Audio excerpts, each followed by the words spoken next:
Hi, welcome to Hope on the Light of Suicide. I'm Tammy. I'm your host, and I'm the founder and CEO of the Bobby White Foundation. I want to thank you for joining us today. But first, too, I want to thank Area 52 Media Group and John Gaston behind the scenes for helping us bring this show and information to you. Without them, we wouldn't be here. And without his support, it would make this a lot harder for me. So, as some of you may know, I took last week off. Um, I needed to take some mental health time for myself. And so we're back at it. And we'll talk a little bit more about that here in a shortly. But if I don't take care of this other stuff, I'll end up forgetting. So I want to thank one of our sponsors, Dylan Gaston with the mortgage firm, Everything Mortgages. I can't say it enough. I say it every single week. She's the person that you need to go to, uh, especially like if you're even a new first time home buyer and you don't know where you're at or what to do. She can walk you through step by step. Even when we refinanced the little mortgage on our home after losing Bobby, because I had a mean bank mortgage, and so my aunt took over my mortgage, and we had to go through all the same kind of stuff. But they helped walk us through everything so easily, just reassuring, because it was a really hard time and stressful time, and they just made it so easy. And in the meantime, it's made my life so much easier. So just don't forget her, please. Also, our support groups are coming up for this month in August. The Spring Hill group will meet at the NAMI office on August 13th at 6:30. And remember, these groups are free, and it's confidential. It's a safe place for lost survivors. The Newport Ritchie group will be meeting on August 21st at the Oasis Coffee Spot at the same time at 6:30. Again, these are free to attend. You don't have to sign up. Just show up.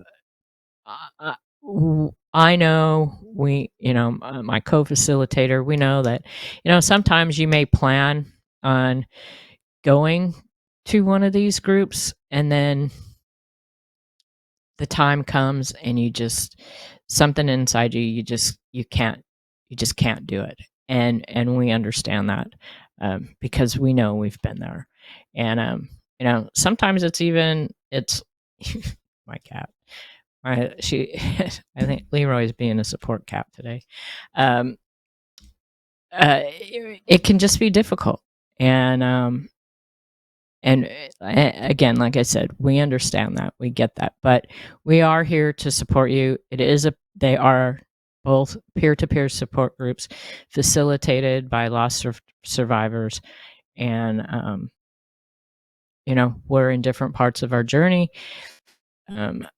People that come to the groups are at different parts of their journey, and we're just there to help and support each other.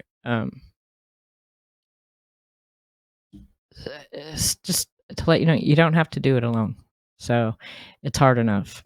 So, anyways, so to be able to facilitate these things, we have our annual fundraiser coming up, and it's going to be here in just a little over a month. Art for Hope, September 11th at the Hilton Garden Inn. It's 6 to 9, free hors d'oeuvres, light hors d'oeuvres, cash bar. It's an uplifting event.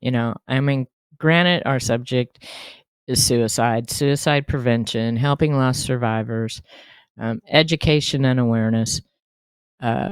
But it is an uplifting event where we'll have music. It's going to be local again. I don't know who it is quite yet.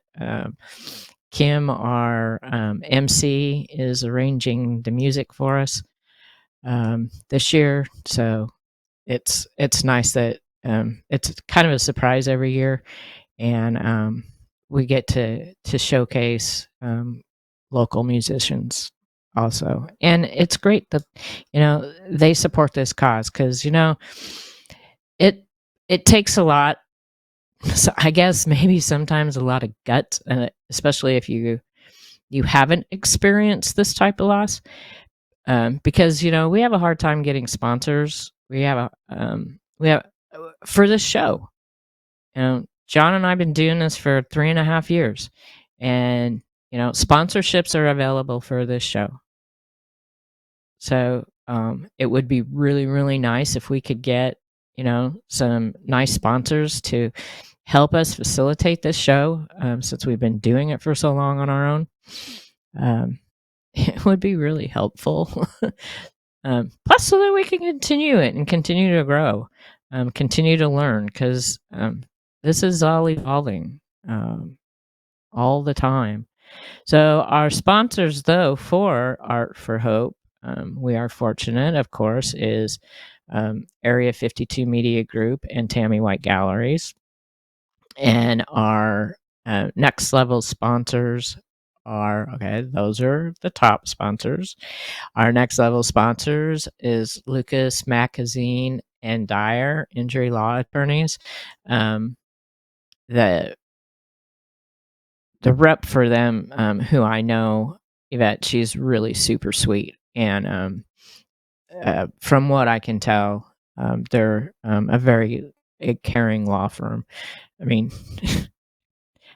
not real hip on lawyers, but if they're going to support us and support the cause, and they're very active in our community, and we really appreciate anybody that's active in the community. Our next level sponsors is the Rotary Club of the Nature Coast, which is the Rotary that I belong to, and Precision Survey and Mapping. They've been with us also from the very beginning.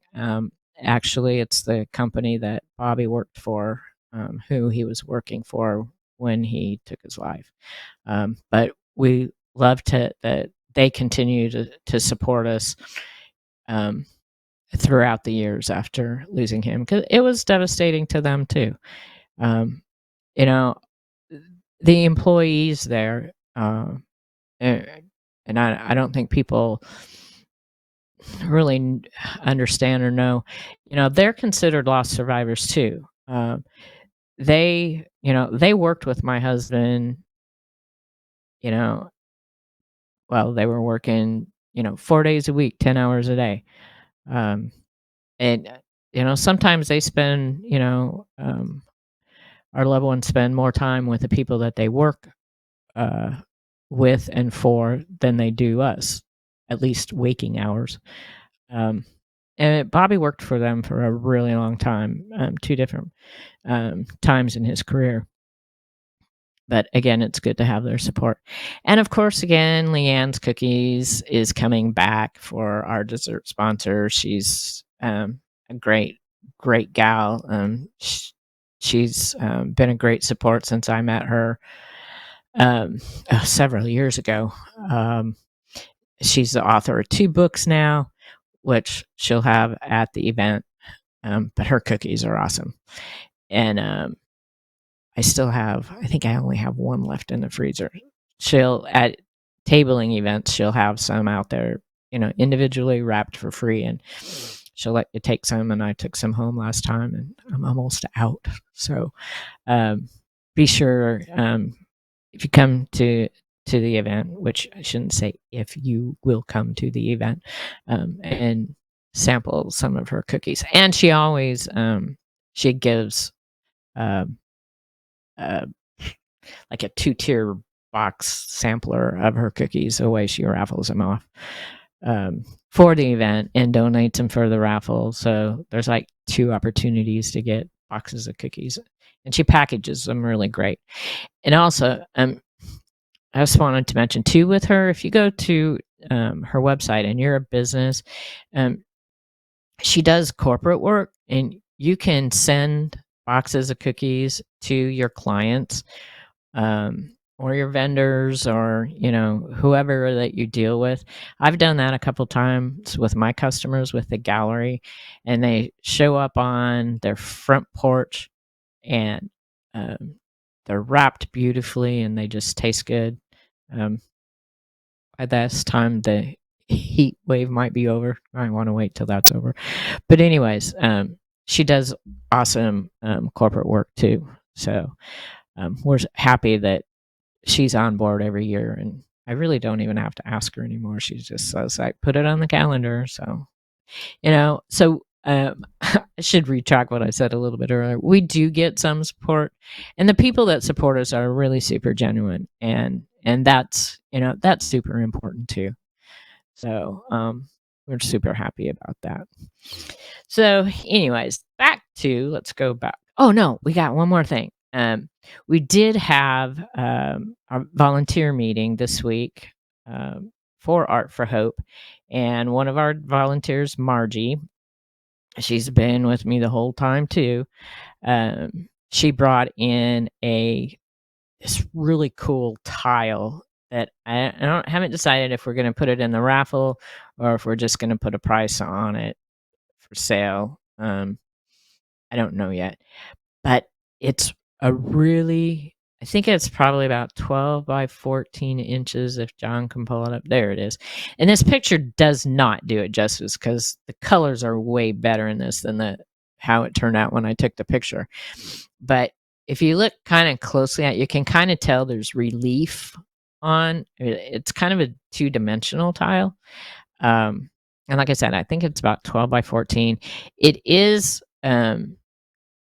put together so that there's felt on the back of it and there are hangers on the back, so it can be hung on the wall just as is, or you can frame it and hang it. It's a little big to put on an easel, but it is a really cool tile. I wish the colors would have came out better. Maybe I'll have to see if I can enhance the coloring on the photograph. But this is a preview of one of the items that will be available. But if you're really super interested in it, if you contact me at the foundation, we can work out something and you can get it before anybody else sees it. So that's one of the items that we have as we're collecting more. And so if you're here locally in Pasco County, Pasco, Hernando, Northern Pinellas, and you want to participate and help out with our fundraiser, we're looking for gift baskets for our raffle. They go over really, really well. And one of our new sponsors that's coming on board, she did commit to doing a lottery board, and that is a separate raffle. Jackie with JR World Travel. Hopefully, we'll have all her information next week for our sponsorship, which will be cool. It's kind of like we prepare for months and months.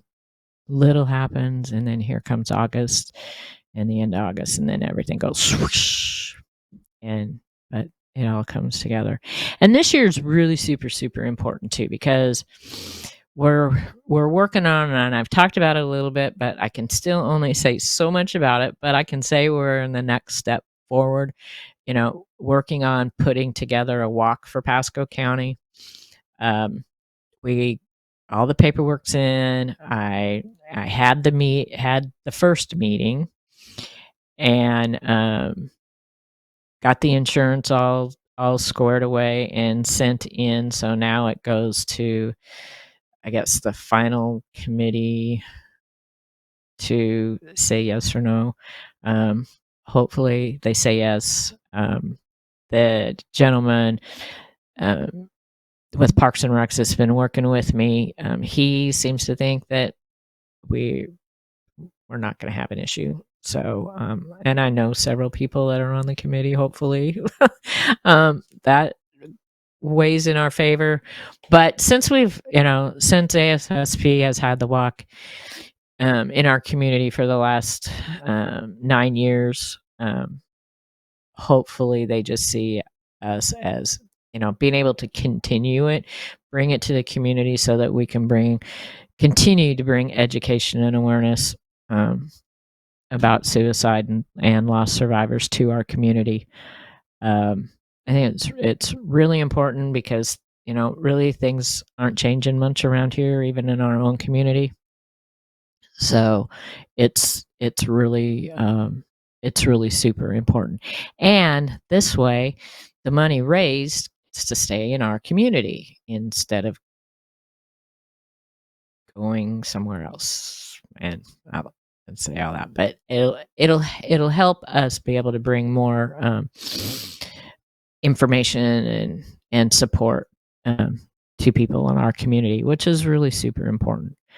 Um, yeah. So and so this kind of brings me around a little bit to our topic of the show, which is taking time for my mental health. Um, you know, sometimes I think I don't do a lot and I'm not doing enough. And but then it comes around that last week I just kind of like hit a wall, and it wasn't like hitting a wall. It was just like everything was draining out of me. And you know and n- not that I wouldn't do it, because believe me, it it brings, I don't know, joy is not the word, and I don't even know what the word is, to be able to do this show, to be able to facilitate our support groups, um, to be able to move forward with continuing a walk for our county, and hopefully for Hernando County next year if we can pull this one off, um, and continue to grow the foundation and work with people that are going through the same thing that we went through. Granted, I'm further along on my journey than a lot of the people that we serve in our community, but that's why we help, those people. And but sometimes it comes back on us too. And so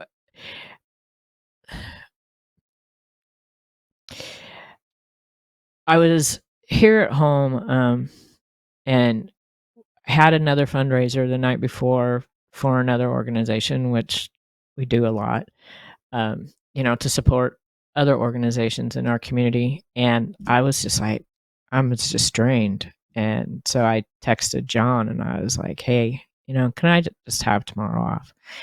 And the only thing really that I was thinking about that day was the show. But I forgot too that day that I also had our Zero Suicide Partners, which is called SAFE, for Pasco County.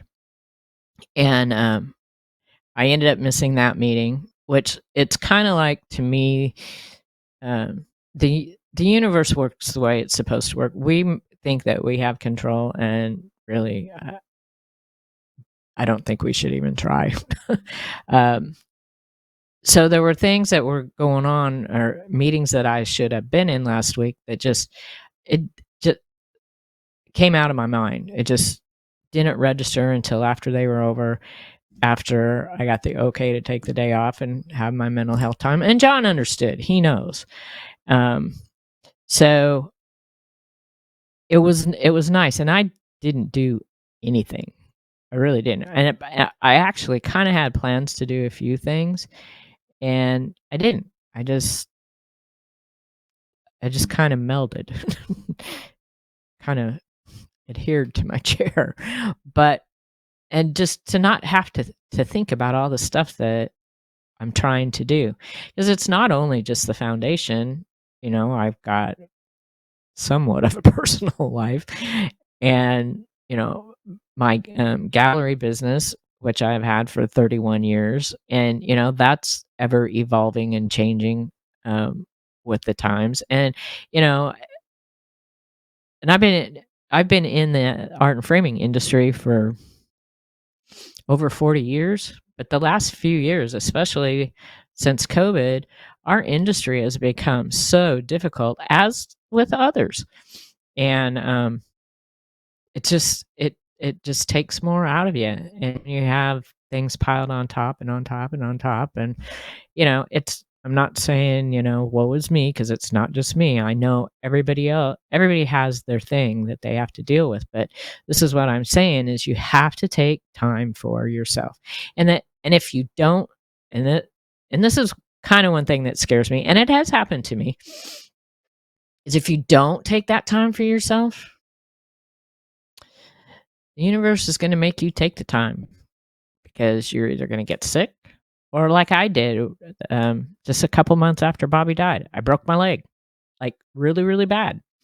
I was getting ready to go back to work, get ready to get on the saddle and try this again all on my own for the first time in many years. And it was kind of like the universe saying, "Whoa, whoa, Tam, you need to step back and work through these things." I thought it was an extreme way to make me do it, but hey, um, that's just the way that I feel with that. So, anyways, one of the meetings that I missed, our SAFE program, for several months, we've had a committee, and I wasn't on the committee. I can't take credit for this, but I'm very proud of them.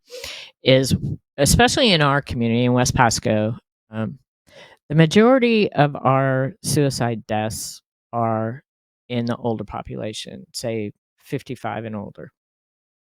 And so they have been working on a flyer to get out to that community. And we have several avenues how we can do this. And they released the final flyer is what it is, for seniors in our community. Pasco residents over 60 facing health, financial, mental, and social challenges. There is help. And it has um, uh, all this information that's easy at hand for our seniors to get help.